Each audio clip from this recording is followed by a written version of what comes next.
I hate people like that. They fuck me off so much. Yeah. Like, we're all No. noobs once. Well, that's it. You know, you were a noob at one point. Yeah, if people are wondering, we just read some thing where a guy's like, oh, no noobs. And if you're going to be like that, you might as well rack off to an island with all the pros. Yeah, see if you Let's can see how catch much me. fun you can have. Alrighty, people. Can you guess what deck I'm using now? Well, I'm not going to say anything.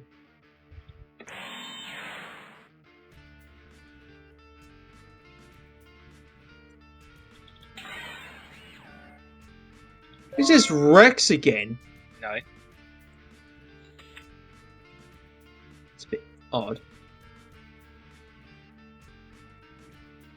Dang it.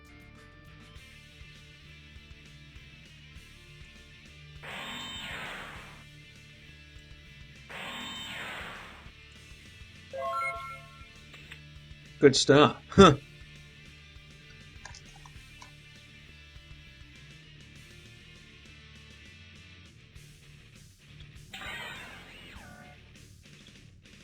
Ah, bones.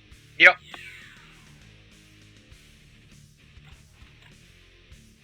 Mako. Ah. I thought his legendary fisherman card was a pretty cool card, but then I realised how shitty the effect is. What's the effect again? It like negates all spell cards, but that means it affects your the players as well. So you can't use Legendary Ocean to special summon it. You can't equip it to anything, so it's pretty much useless as far as I know. Oh well. That's what I read up and someone told me. I was like, I really hope they're lying. The thing is, what I've learned, don't believe people. Read the tips. I think I did. That's where I got it from. Now, I remember that conversation. You were dueling someone and they said it. Hang on. Because I fell for that once before. Someone told me something and I believed them and they were actually lying. And that is the lowest of the low, that. While Umi is on the field, this card is unaffected by spell effects. So basically, you can't use Legendary Ocean, since that's treated as Umi, to special summon him, or normal summon him from your hand. But even then, it's pretty much useless in the Legendary Ocean deck. Well, I swapped out Umi for Legendary Ocean because my cards will still get the effect. Just don't rely on Legendary Fisherman. He's still a cool card though. I pulled him out of a dark beginning pack. Sour Patch Kids. Why are you even talking about that lately? I don't know, there's just this new thing. And I thought I'd give them a try and they're not bad. Oh, what, lollies? Yeah. And in this sweet. I ate all my jelly beans. Well, aren't you a little piggy? Got some crisps there. I got me some Cheetos. I love Cheetos.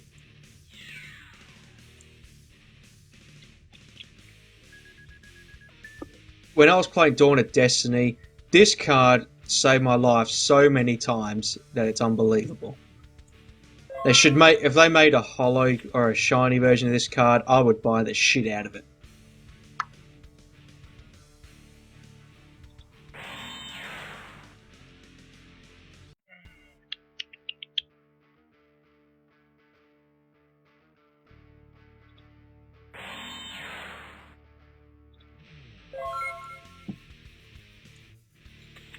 He's panicking, people. He's panicking!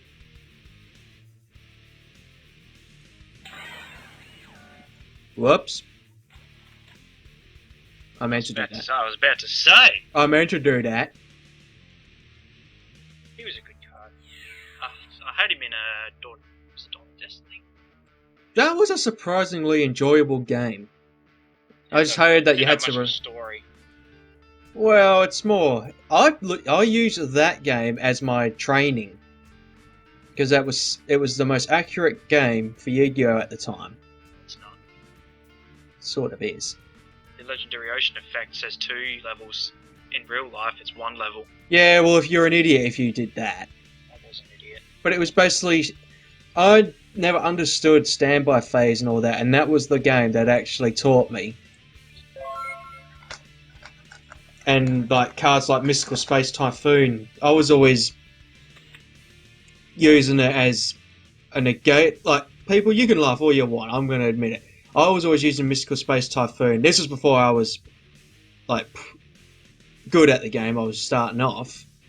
I thought it negated the effects and destroyed the cards. And then when I played that game, I thought, well, shit, I've been doing it wrong the whole time. I was told that by a duelist at a tournament. I tried doing that. He goes, "Oh, my effect still works." I'm like, "Well, doesn't it destroy?" He goes, "No. Although it says destroy the card, it doesn't mean it stops the effect." I'm like, Well, that's another thing I was learning. Like, all the effects phases. You know, so many things to remember. I'll never forget when we thought flip effects, we actually had to flip. We thought we had to actually flip the cards like a coin. Why did you have to bring that up? But that was okay, I know it sounds stupid, people, but that was an interesting way to duel with the flip effect. We didn't know any better. We were young. You know, it said flip, so we thought, oh well, flip it. Actually, how old were we at the time? Like 12? It was 2003. So, shit, we were 13. When we first got Starter Deck Kyber, then later on in the year, Starter Deck Joey came out, and we had Penguin Soldier. And it was the Man-Eater Bug that got me. And that's what I thought it meant. I say that was the luckiest time in my life buying that Star Deck Joey, because I pulled out 2 Red Eyes Black Dragons. Which no one will ever believe. Oh, you can believe it all you want, but I did. I believe you because I saw you. I thought it was part of the deck, and then I asked Mike, and he's like, "No, that's not part of it. You just got lucky." I'm thinking, "Oh, sweet." If only we did an unboxing of it, that would have been so sweet.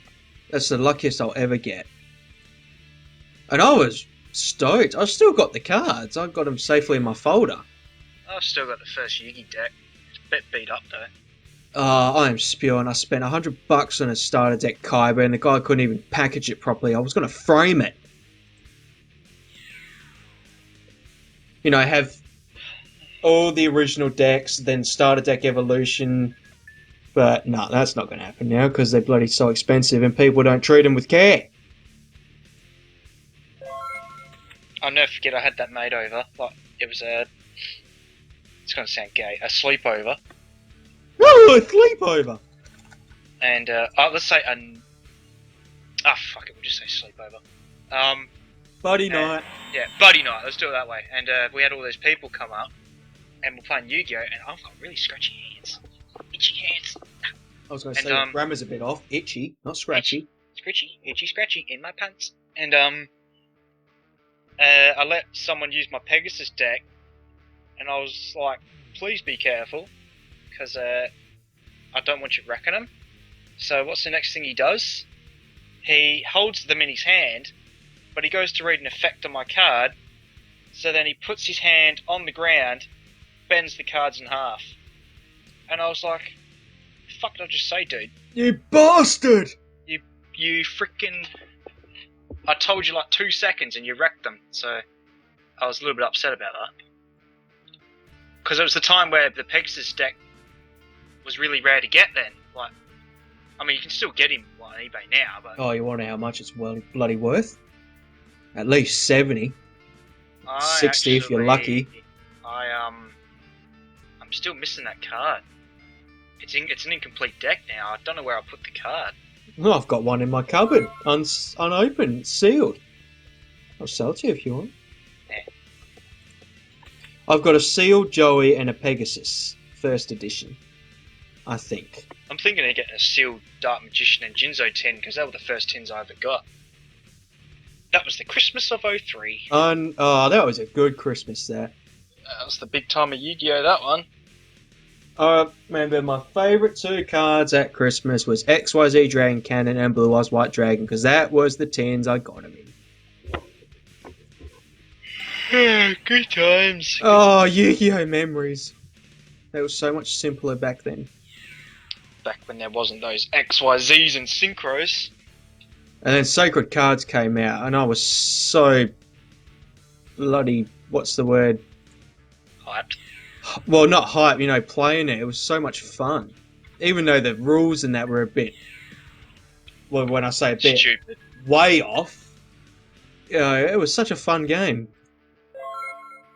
I tell you, Rashiva Darkness, bloody made from Satan.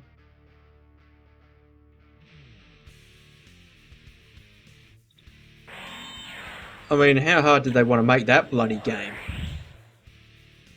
Oh, Rashiv Darkness. Yeah. I hated it. I stopped playing it. I found a little tip. Once you actually complete the game and you get that Hall of the thing where you do like Yami Yugi and Marek and all that, and they got like 180,000 life points or something like that. I lost. That's when I stopped playing. Like, I completed the game after freaking God knows. But here's the tip: if you, you're destroying that card, are you? No. Anyway, as I was saying, a tip: if you want to rank up your stats and stuff and get some money and duel. Anyway, as I was saying, to get some good points, duel Yami Yugi and put a load of Dream card. This is what it is, like Dream, Wind. Once per turn during. End phase, that's alright then. Still not going to save me. Yeah. And as I was saying, let me finish you off and then I'll continue with the tip.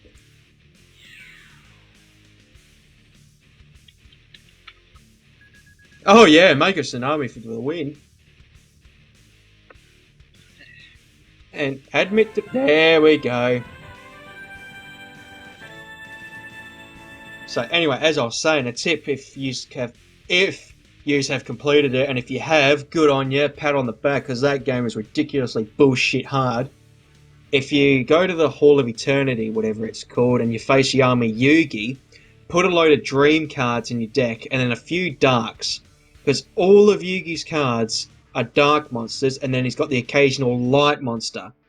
And the weird thing with that game was, if you had a Dream card and a Dark card was attacking you, the Dark card would be instantly destroyed. It was such a ridiculous,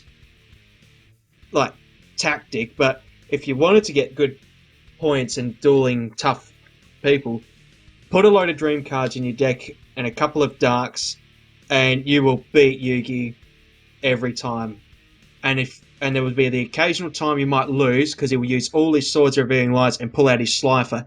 But if you manage to pull out your God cards, you're fine. You're going to beat him, no problem.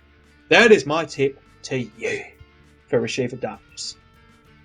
But it's not going to help you complete the game anyway. If you're going to quit. No one's going to judge you. That was a stupid game. Very hard game.